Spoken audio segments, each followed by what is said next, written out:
papunta na kami ngayon kila Kaka, doon sa St. Peter. Dito sila Stella, sinundo namin, sila Ellie, ayan. So, yun, punta muna kami doon. Ano lang kami, rugged day lang today kasi wala ko sa mood. O dahil siguro alam ko malapit ng maglibing.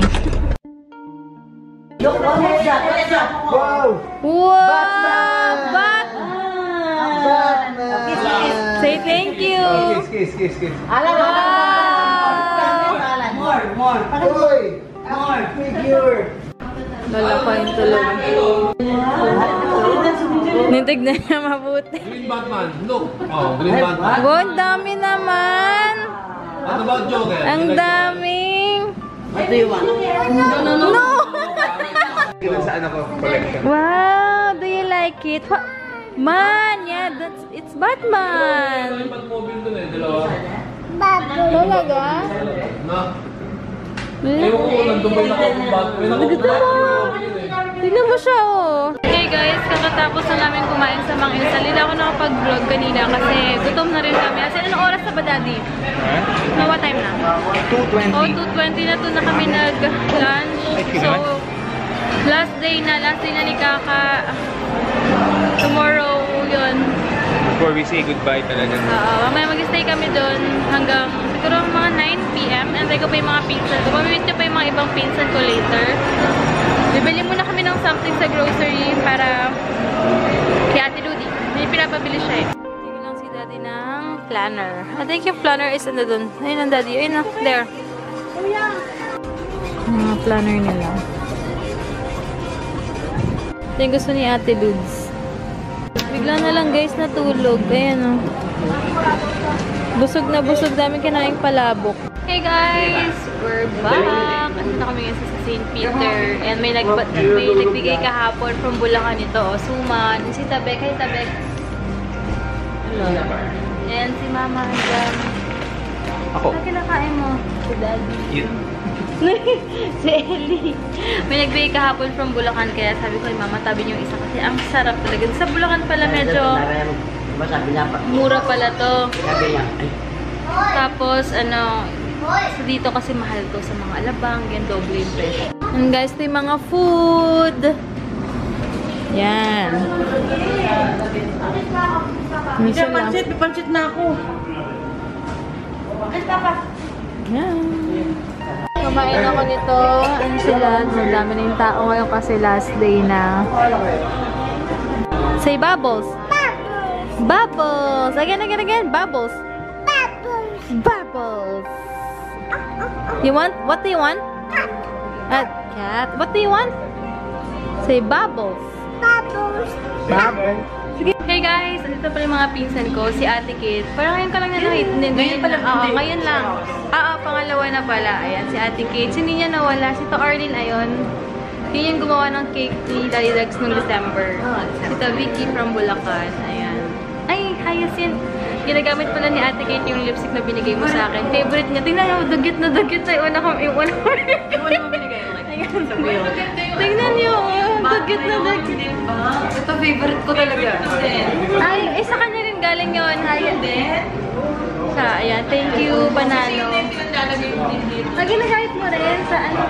Maganda nga.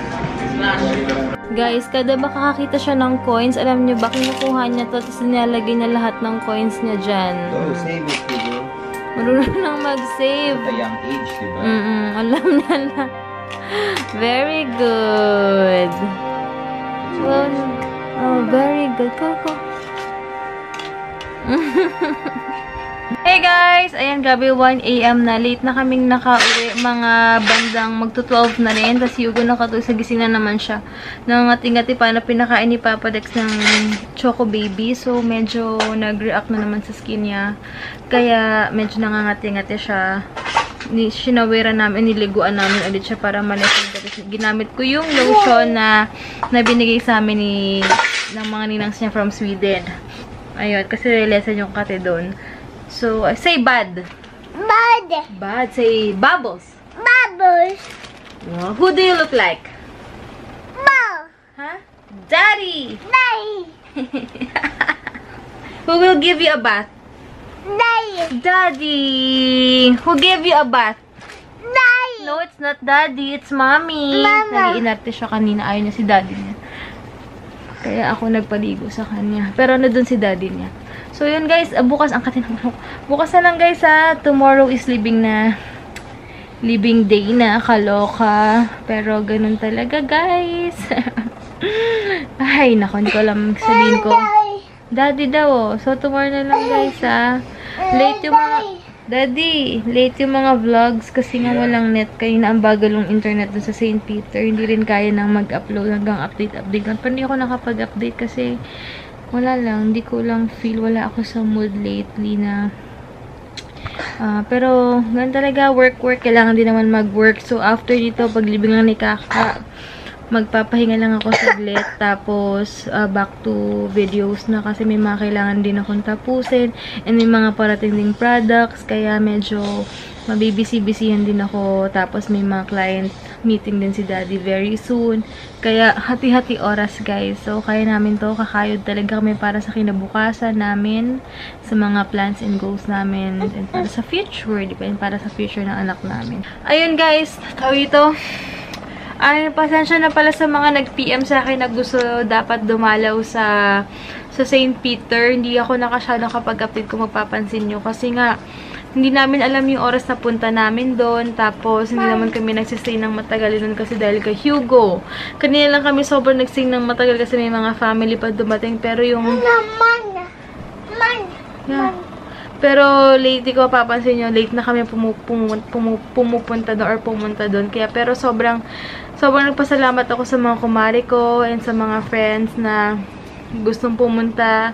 Nadalaw dapat, kaya lang hindi ko agad kayo na-update kasi sobrang wala, parang alam niyo yun, kapansin nyo nga, hindi ako masyadong nag-update sa my story ko eh. Or hindi ako to na hindi normal, hindi ako nag-update sa my stories kasi nga parang sabi ko nga kay Daddy na ilang days ako hindi umiiyak. Pero, minsan pag may mga naaalala ko, parang, alam niyo yun, choice ko na lang na wag na rin masyadong malungkot. Sabi ko, yun din yung pinagkaibahan din siguro na, kapag, alam mo na yung, or, hindi ko naman sinasabing sobrang perfect ako na grabe yung connection ko kay God. Pero, pag alam mo na yung meaning kasi, and yung, yes. Man. Where is it? Oh, get your Lego there. Pag na-realize mo or pag inaccept pa talaga lalo si God sa buhay mo, kapag may mga ganyang pangyayari, o nakakalungkot siya, pero alam mo na okay yung lolo mo, yung gano'n, or yung mga nawawalang tao sa buhay natin is sobrang safe sila, ganyan. Unlike before, diba, ganyan siya, pag mag-vlog ako, unlike before na kapag, so parang close pa yung isip mo na sobrang malulungkot ka, madedepress ka pag may mga taong nawawala sa buhay mo, pero kapag isipin mo na may purpose si God sa life mo, and kung bakit, or, hindi, I mean, pag may nawalang tao sa buhay mo, may purpose si God doon. And sabi ko, iniisip ko na rin na sa 83 years old ba ng lolo ko, 84, something ganon, siguro naman yung sinabi ko before na nagawa niya na yung purpose niya sa mundong to. Marami naguguluhan guys sa kaninong side, ganyan. Alam ko, nabanggit ko na to sa vlog ko before na doon kami lumaki sa lolo't lola ko.